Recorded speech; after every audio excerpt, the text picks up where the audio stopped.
बिस्मिल्लाहिर्रहमानिर्रहीम। Dear viewers, अस्सलाम वालेकुम। हटक फिजिक्स के साथ मैं हूं ज़ीशान अख्तर। हम प्रीफिक्सेस तक पहुंच गए थे। First year physics chapter number 1 prefixes. Prefixes, pre का मतलब है before, pre means before and fixes means fixed value और नेम, सम फिक्स्ड वैल्यू और नेम। तो डिफिनीशन प्रीफिक्सेस का ये है, some specific name is given to the power of 10. Some specific name is given to the power of 10, which is must be put before basic units is known as prefixes. कुछ specific name है, power of 10 को हमने कुछ specific नाम दिया है, कुछ specific नाम दिया है, which is must be put before basic units. Basic unit से पहले हम इसको पुट करेंगे, तो इसको हम क्या कहते हैं? प्रीफिक्सेस कहते हैं। इसको हम क्या कहते हैं? प्रीफिक्सेस। तो for example atto 10 to the power -18 और exa 10 to the power +18, femto 10 to the power +-15 और पेटा 10 टू द पावर 15। तो इसको हम क्या कहते हैं? प्रीफिक्सेस। ये क्या हैं? अब ये प्रीफिक्सेस हैं। ये क्या है? ये प्रीफिक्सेस हैं। बुक में ये सारे वैल्यू दिए गए हैं। और कुछ कन्वेंशन है प्रीफिक्सेस को। इस प्रीफिक्सेस को यूज़ करने के लिए convention for using SI units. SI units को जब हम यूज़ करेंगे तो इसके लिए कुछ कन्वेंशन है। फर्स्ट कन्वेंशन ये है, full name of unit must be started from the small alphabet if also named after scientist.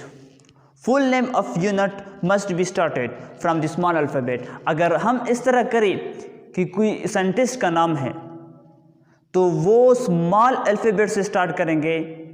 अगर हम साइंटिस्ट की फुल नेम लिखते हैं, अगर एक साइंटिस्ट का यूनिट है, अगर एक फिजिकल क्वांटिटी है, उसका यूनिट एक किसी साइंटिस्ट का है, तो उस साइंटिस्ट का नाम जब हम लिखेंगे तो इसका फर्स्ट वर्ड्स हम स्मॉल लिखेंगे, उसका फर्स्ट वर्ड्स हम स्मॉल लिखेंगे और फुल नेम तब लिखेंगे।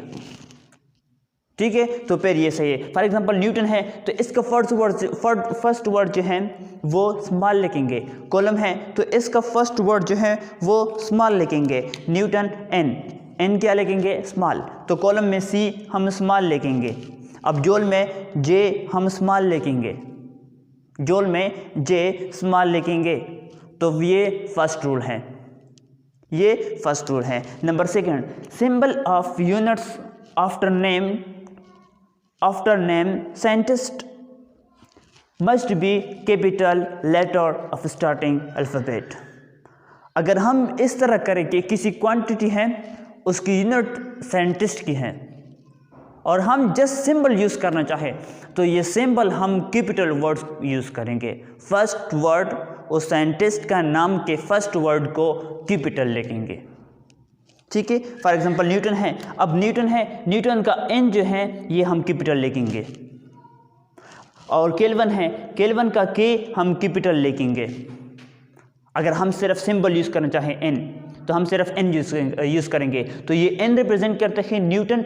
ये न्यूटन मतलब यूनिट को रिप्रेजेंट करता है, न्यूटन साइंटिस्ट को नहीं, ये यूनिट को फिर रिप्रेजेंट करते हैं। इस तरह केल्विन ये यूनिट को रिप्रेजेंट करता है के, और जोल जे ये यूनिट को रिप्रेजेंट करता है। ठीक है, और हर्ट्ज ये यूनिट को रिप्रेजेंट करता है। तो ये सेकेंड रूल है, ये सेकेंड रूल है। Number third rule, no space between prefixes of base units. No space between prefixes of base units. जब हम प्रीफिक्सेस को यूज़ करेंगे तो उनके दरमियान हम स्पेस नहीं डालेंगे, उनके दरमियान हम स्पेस नहीं डालेंगे। फॉर एग्जांपल सेंटीमीटर, तो इनके दरमियान हम स्पेस नहीं डालेंगे। इसको हम इसको मैं इस तरह नहीं लिख सकता, इसको मैं इस तरह नहीं लिख सकता कि सेंटीमीटर, ये गलत है। या इसको mm को, मिलीमीटर को मैं इस तरह नहीं लिख सकता कि मैं एक स्पेस इसमें डाल दूँ। हाँ, जब मैं स्पेस डालूँगा तो मैं ये स्लैश यूज़ करूँगा, मैं स्लैश को यूज़ करूँगा, तब ये ठीक है। लेकिन ये गलत है, ये क्या है, ये गलत है, ये गलत है, ये ठीक है हमारे पास और ये ठीक है सेंटीमीटर। तो स्पेस हम नहीं डालेंगे between prefixes of base units में। Number 4, must be space between prefixes of 2 और मोर बेस यूनिट्स। हाँ, स्पेस डालेंगे हम जब 2 से ज़्यादा हम क्या करते हैं, बेस यूनिट्स को यूज़ करते हैं, 2 से ज़्यादा। फॉर एग्जांपल केजी मीटर पर सेकेंड स्क्वायर, तो इनके दरमियान हम क्या करेंगे, स्पेस डालेंगे, ये स्लैश डालेंगे, इनके दरमियान हम ये स्लैश डालेंगे, तब ये न्यूटन को रिप्रेजेंट करता है।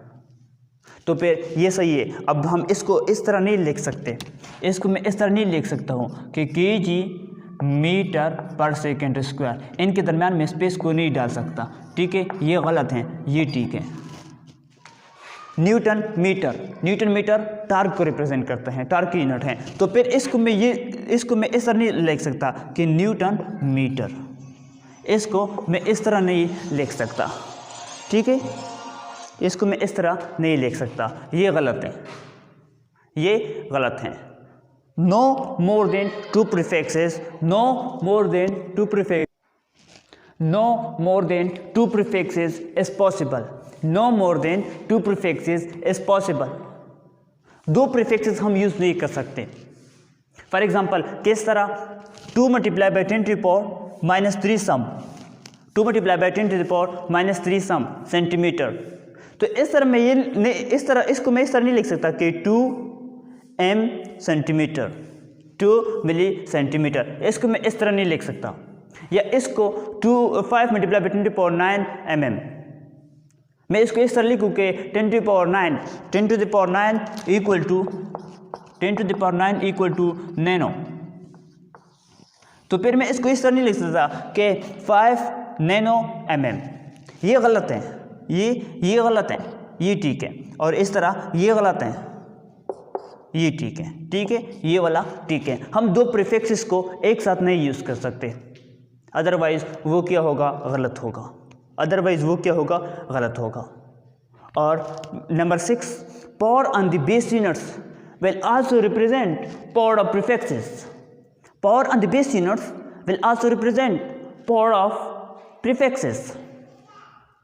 इसका मतलब ये है कि फॉर एग्जांपल हमारे पास 2 सम स्क्वायर हैं, 2 सेंटीमीटर स्क्वायर हैं, तो ये स्क्वायर इस मीटर पर भी हैं और इस सेंटीमीटर पर भी हैं। ये स्क्वायर इस सम पर भी हैं, इस मीटर पर भी हैं और इस सेंटी पर भी हैं। तो इसको हम इस तरह यूज़ करेंगे कि 2 सेंटीमीटर पर स्क्वायर डालेंगे और मीटर पर स्क्वायर डालेंगे, सेंटीमीटर पर स्क्वायर डालेंगे और मीटर पर स्क्वायर डालेंगे। तो सेंटी बराबर है 10 to the power -2, और ये पावर डालेंगे और मीटर स्क्वायर। तो 2 2 = 4, तो 2 = 2 × 2 10 to the power -4 metre square will be equal to 2 multiplied by 10 to the power -4 metre square, 2 multiplied by 10 to the power -4 metre square. तो ये इस तरह होगा, इस तरह। Number 2, 2 kilometre square. तो इसका ये मतलब नहीं है कि ये सिर्फ मीटर पर स्क्वायर है, इसका मतलब ये है कि ये स्क्वायर मीटर पर भी हैं और किलोमीटर पर भी हैं, ये स्क्वायर मीटर पर भी हैं और किलोमीटर पर भी हैं। तो 2 किलो पर हम स्क्वायर डालेंगे और मीटर पर स्क्वायर डालेंगे, तो 2 multiplied by 10 to the power 6 metre square बराबर हो जाएगा जब ये हम मल्टीप्लाई करेंगे इसके साथ। एक मॉडल MCQ है कि 10 mm square can be written as 10 mm square can be written as, इसको हम किस तरह लिख सकते हैं, 5 multiplied by 10 to the power -3 meter square, 25 multiplied by 10 to the power -6 metre square, 5 micrometer square. Number D 5 multiplied by 10 to the power -6 metre square, और number C both B and C. तो इसको हम इस तरह लिखेंगे कि 5 M square का मतलब ये है कि मीटर पर भी स्क्वायर है और मिली पर भी स्क्वायर है। तो 5 multiply by 10 power minus 3 whole square metre square. तो ये 3 इसके 2 के साथ मल्टीप्लाई करेंगे तो 5 multiply by 10 power -6 metre square. ये करेक्ट आंसर होगा, ये करेक्ट आंसर होगा। तो correct answer will be number D. तो power on the base units will represent power of prefixes. Base units पे जो पावर आ जाएगा वो प्रीफिक्सेस पर भी होगा, वो प्रीफिक्सेस पर भी होगा। और last number 1, we will convert all quantities into single system to solve a problem. जब हम किसी प्रॉब्लम को सॉल्व करेंगे, जब हम किसी एक प्रॉब्लम है उसको हम सॉल्व करेंगे, तो सारे जितने भी क्वांटिटीज़ की यूनिट्स हैं वो हम एक ही सिस्टम में लेकर आएंगे, उनको हम एक ही सिस्टम में लेकर आएंगे। या तो हम इसको CGS सिस्टम में लेंगे अगर CGS सिस्टम में मांगा गया हो, या तो हम MKS सिस्टम में मांगेंगे अगर MKS सिस्टम में मांगा गया हो, या FPS सिस्टम में और SI सिस्टम में। लेकिन हम सारे यूनिट्स को क्या करेंगे, SI सिस्टम में लेकर आएंगे जब हम किसी प्रॉब्लम को सॉल्व कर सकते हैं। अगर हमें मेंशन हो किसी प्रॉब्लम का कि MKS सिस्टम में या CGS सिस्टम में ले आओ तो हम मजबूरन उसमें लेकर आएंगे। लेकिन हम क्या करेंगे, लास्ट जो आएंगे वो SI सिस्टम में लेकर आएंगे, तब हमारा एक प्रॉब्लम सॉल्व होगा, अदरवाइज सॉल्व नहीं होगा। तो एक मॉडल MCQ है, which one is proper unit of Planck constants. कौन सी प्रॉपर यूनिट है प्लैंक कांस्टेंट का, जूल सेकेंड या ये जूल सेकेंड या ये जूल सेकेंड, नंबर डी ये जूल सेकेंड। तो ये वाला जूल सेकेंड, अगर हम ये सारे रूल्स अप्लाई करेंगे तो जूल सेकेंड, तो जूल सेकेंड। अगर ये वाला रूल्स हम अप्लाई करें, ये वाला रूल्स, ठीक है, तो इसके मुताबिक तो ये नंबर 4 रूल्स के मुताबिक ये करेक्ट आंसर है, नंबर 4 रूल्स के मुताबिक ये करेक्ट आंसर है। तो ये था सम कन्वेंशन, प्रीफिक्सेस और कन्वेंशंस के कुछ रूल्स थे। इंशाल्लाह नेक्स्ट लेक्चर में मैं रिजल्ट्स को पढ़ाऊँगा।